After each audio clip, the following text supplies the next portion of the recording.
Next level ಇದೆ cinema ಯಾರು ನೋಡ್ಬೇಕು ಗೊತ್ತಾ? ನಿಜವಾಗ್ಲೂ ಹೇಳ್ತಾ ಇದ್ದೀನಿ, ನಾನು ಫ್ರಾಡ್ ಮಾಡೋ ಹುಡುಗಿರಿಗೆ ಮಾತ್ರ. ಆಮೇಲೆ ನಿಯತ್ತಾಗಿರೋ ಸುಮಾರು ಜನ ಕೇಳ್ತೀರಾ ಎಲ್ಲ ಹುಡುಗಿರ್ಗೆ ಯಾಕೆ ಬೈತೀರ ಅಂತ. ನಾನು ಹುಡುಗಿರ್ಗೆ ಬೈಯಲ್ಲ, ಮೋಸ ಮಾಡೋ ಹುಡುಗಿರ್ಗೆ ಮಾತ್ರ ಬೈಯೋದು. ನಿಯತ್ತಾಗಿರೋ ಹುಡುಗಿರ್ಗೆ ಬೈಯೋದೇ ಇಲ್ಲ ನಾನು. ಯಾಕೆ ಗೊತ್ತಾ? ಜೀವನದಲ್ಲಿ ಹೇಳ್ತೀನಿ, ದುಡ್ಡ ಶಾಶ್ವತ ಅಲ್ಲ, ಮನುಷ್ಯತ್ವನ ಶಾಶ್ವತ. ಜೀವನದಲ್ಲಿ ದುಡ್ಡಿನ ಆಸೆಗೋಸ್ಕರ ದುಡ್ಡಿರೋ ಜೊತೆ ಜೀವನ ಮಾಡಕ್ಕೆ ಹೋಗ್ತೀರಾ, ಲಾಸ್ಟಲ್ಲಿ ಜೀವನ ಕಳ್ಕೊಂಡು ಕೊರಗ್ತೀರಾ. ಕೊರಗದ ಮೇಲೆ ಪ್ರೀತಿನೂ ಸಿಗಲ್ಲ, ಏನೂ ಸಿಗಲ್ಲ. ನಾನು ಹೇಳೋದೇನು ಗೊತ್ತಾ? ದುಡ್ಡಿರೋನ್ಗೂ ದುಡ್ಡಿಲ್ದಿರೋ ನಿಯತ್ತಾಗಿರೋ ಪ್ರೀತಿಗೆ ಏನು ವ್ಯತ್ಯಾಸ ಗೊತ್ತಾ? ದುಡ್ಡಿರೋನು 1000 ಹುಡುಗಿರ ಜೊತೆ ಬ್ಲಡ್ ಶೇರ್ ಮಾಡ್ತಾನೆ, ಆದ್ರೆ ನಿಯತ್ತಾಗಿರೋನು ಸಾಯೋವರೆಗೂ ಅವಳ ನೆನಪಲ್ಲೇ ಇರ್ತಾನೆ. ಅದೇ ನಿಯತ್ತು.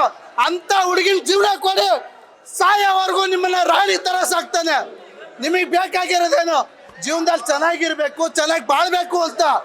ಅದನ್ನ ಬಿಟ್ಟು ನಿಮ್ಮ ಶೋಕಿಗಳಿಗೋಸ್ಕರ ಲವ್ ಮಾಡೋದು, ಆಮೇಲೆ ಶೋಕಿಗೋಸ್ಕರ ಪ್ರೀತಿ ಮಾಡೋದು, ದಯಮಾಡಿ ಕೈ ಮುಗಿದು ಕೇಳ್ತೀನಿ, ಆ ಪ್ರೀತಿಗೆ ಯಾರು ಪ್ರೀತಿ ಮಾಡಕ್ಕೆ ಹೋಗ್ಬೇಡಿ. ಲೈಫಲ್ಲಿ ಇವತ್ತು 90% ಬಾರಲ್ಲಿ ಯಾವನಾದ್ರು ಹುಡುಗ ಕುತ್ಕೊಂಡಿದ್ದಾನಂದ್ರೆ ಅವ್ನ ಸ್ಟೋರಿ ಹೋಗಿ ಹೇಳ್ತಾನೆ, ಗುರು ನಾನು ನಿಯತ್ತಾಗಿ ಪ್ರೀತಿ ಮಾಡಿದೆ, ಇವತ್ತು ನನ್ನ ಬಿಟ್ಟು ಹೋದ್ಲು ಗುರು ಅಂತ ಹೇಳ್ತಾನೆ. ಹುಡುಗನ ಜೀವನ ಹಾಳು ಮಾಡಿದೆ ಯಾರು ಗೊತ್ತಾ? ಈ ಫ್ರಾಡ್ ಮಾಡೋ ಹುಡುಗಿರು. ಇವತ್ತು 90% ಫುಟ್ಪಾತಲ್ಲಿ ಗಡ್ಡ ಬಿಟ್ಕೊಂಡು ಯಾವನ ರೋಡಲ್ಲಿ ಹೋಗ್ತಾನಂದ್ರೆ ಈ ಫ್ರಾಡ್ ಹುಡುಗಿರಿಂದಾನೆ. ನಿಯತ್ತಾಗಿರೋ ಹುಡುಗಿರ್ಗೆ ಹೇಳ್ತಾ ಇದ್ದೀನಿ, ಜೀವನ ಪೂರ್ತಿ ಅವನ ಜೊತೆ ಚೆನ್ನಾಗಿದ್ದು ನಮ್ಮ ಹತ್ರ ಗುಡಿಸಲಲ್ಲಿದ್ರು ತುಂಬ ಚೆನ್ನಾಗಿರ್ತಾರೆ. ನಾನು ಹೇಳೋದಿಷ್ಟೇ, ಪ್ರತಿಯೊಬ್ಬ ತಂದೆ ತಾಯಿಗೆ ಹೇಳ್ತೀನಿ, ನಿಮ್ಮ ಮಕ್ಕಳು ಜೀವನ ನೋಡೋದಕ್ಕಿಂತನೂ ನಿಮ್ಮ ಮಗಳು ನಂಬ್ಕೊಂಡಿರ್ತಾನೆ, ಅವನ ಜೀವನನೂ ನೋಡಿ, ತುಂಬ ಚೆನ್ನಾಗಿರುತ್ತೆ. ಎಂಥವ್ರು ಗೊತ್ತಾ?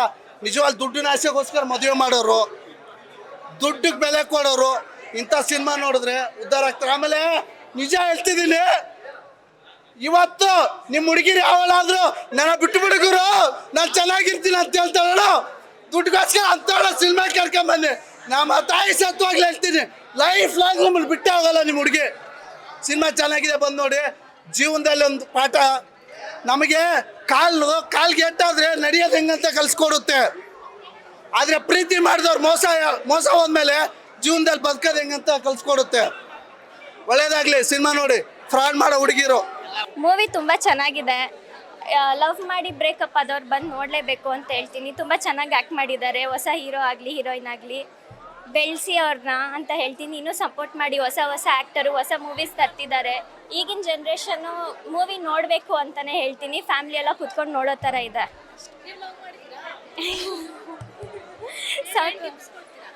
ಟಿಪ್ಸು ಮಾಡಿದವ್ರು ಮೋಸ ಮಾಡಬಾರ್ದು ಅಂತ ಅಷ್ಟೇ ಹೇಳ್ಕೊಳ್ಳೋದು. Thank you. ಮಾಡಿದ್ರು ಚೆನ್ನಾಗಿ ಮಾಡಿದ್ದಾರೆ.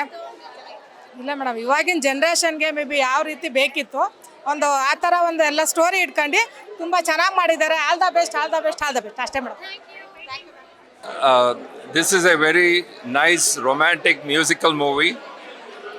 Our expectations were different in the beginning, but when we got in till the end, this movie has done very nice.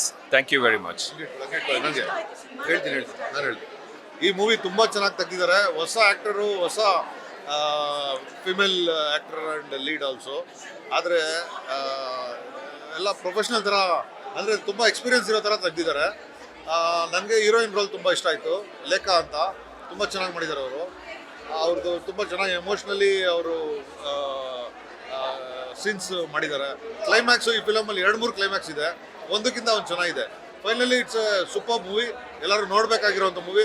ಕನ್ನಡದಲ್ಲಿ ಇಂಥ ಮೂವಿಗಳು ಅಪರೂಪ ಬಂದಿದೆ. ಎಲ್ಲರೂ ಎನ್ಕರೇಜ್ ಮಾಡಿ. ತುಂಬ ಚೆನ್ನಾಗಿದೆ ಮೂವಿ. ನಿಮ್ಗೆ ಏನು ಚೆನ್ನಾಗಿದೆ ಅನ್ಸುತ್ತೆ ಹೇಳಿ. It is all the roles were based on the sentimental characters, and each one has done very well. There's not a startup movie. This looks like an experienced professionals who have done this movie. Music director ಕೂಡ ತುಂಬ ಚೆನ್ನಾಗಿ music ಕೊಟ್ಟಿದ್ದಾರೆ. It's a very nice movie. ತಂದೆ ತಾಯಿ ಪ್ರೀತಿನ ಬೆಲೆ ಕೊಡಿ, ಹುಡುಗನ್ನ ಇಷ್ಟಪಟ್ಟದ್ದು ಬೆಲೆ ಕೊಡಿ, ಆದ್ರೆ ನಿಭಾಯಿಸಿ ಪ್ರೀತಿನ. ಇಲ್ಲ ಅಂತಂದ್ರೆ ದಯವಿಟ್ಟು ಯಾರು ಪ್ರೀತಿ ಮಾಡಕ್ ಹೋಗ್ಬೇಡಿ, ತಂದೆ ತಾಯಿಗೂ ನಿರಾಸೆ ಮಾಡಕ್ ಹೋಗ್ಬೇಡಿ, ನಂಬ್ಕೊಂಡಿದ್ದು ಹುಡುಗನ್ಗೂ ಮೋಸ ಮಾಡಕ್ ಹೋಗ್ಬೇಡಿ. ಅಷ್ಟೇ ಸರ್. ಚೆನ್ನಾಗಿದೆ. ಇದನ್ನ ಲೈವ್ ಟುಡೇ ಅನ್ನೋದಕ್ಕಿಂತ ಲವ್ ಟುಡೇ ಅಂತ ಅನ್ಬೋದು. ಮತ್ತೆ ಪ್ರೊಡಕ್ಷನ್ ಕ್ವಾಲಿಟಿ ಮತ್ತೆ ಸಿನಿಮಾಟೋಗ್ರಫಿ, ಬ್ಯಾಕ್ಗ್ರೌಂಡ್ ಮ್ಯೂಸಿಕ್ ಆಗಿರ್ಬೋದು ತುಂಬ ಚೆನ್ನಾಗಿದೆ. ಆಮೇಲೆ ಪಾತ್ರದ ಸೆಲೆಕ್ಷನ್ ಆಗಿರ್ಬೋದು, ತಬಲಾ ನಾಣಿ ಆಗಿರ್ಬೋದು, ಕಾಕ್ರೋಚ್ ಸುದ್ದಿ ಆಗಿರ್ಬೋದು, ಮತ್ತೆ ಪ್ರೀ ಕ್ಲೈಮ್ಯಾಕ್ಸ್ ಅಲ್ಲಿ ಬರುವಂಥ ಒಂದು ಸೀನು ನಿಜವಾಗ್ಲೂ ಪ್ರತಿಯೊಬ್ಬರು ಈಗಿನ ಹೆಣ್ಮಕ್ಳು ಮತ್ತೆ ಈಗಿನ ತಂದೆ ತಾಯಿಗಳು ದಯವಿಟ್ಟು ಬಂದು ಈ ಸಿನಿಮಾ ನೋಡಬೇಕು. ಅವ್ರ ಮಕ್ಕಳಿಗೆ ಏನು ತೊಂದರೆ ಇದೆ ಏನಿದೆ ತುಂಬ ಚೆನ್ನಾಗಿ ಅರ್ಥ ಆಗುತ್ತೆ. ಅದು ನೋಡ್ಕೊಂಡು ತುಂಬ ಚೆನ್ನಾಗಿದೆ. ಆಮೇಲೆ ಸಿನಿಮಾದಲ್ಲಿ ತುಂಬ ಮೀನಿಂಗ್ಗಳಿದ್ದಾವೆ ಮತ್ತು ಒಂದೇ ಒಂದು ಡೈಲಾಗ್ ಇದೆ, ನಾನು ತುಂಬ ಚೆನ್ನಾಗಿದೆ. ಸಾಯೋರಿಗೆ ಒಂದು ದಾರಿ ಆದರೆ ಸಾತ್ಸೋರಿಗೆ 1000 ದಾರಿ. ಇದನ್ನೆಲ್ಲ ಅರ್ಥ ಮಾಡ್ಕೊಂಡು ಆತ್ಮಹತ್ಯೆ ಮಾಡ್ಕೊಂಡು ಕಮ್ಮಿ ಮಾಡ್ಕೋಬೋದು. ದಯವಿಟ್ಟು ತುಂಬ ಚೆನ್ನಾಗಿದೆ, ಎಲ್ಲರೂ ಬಂದು ನೋಡಬೇಕು. Thank you.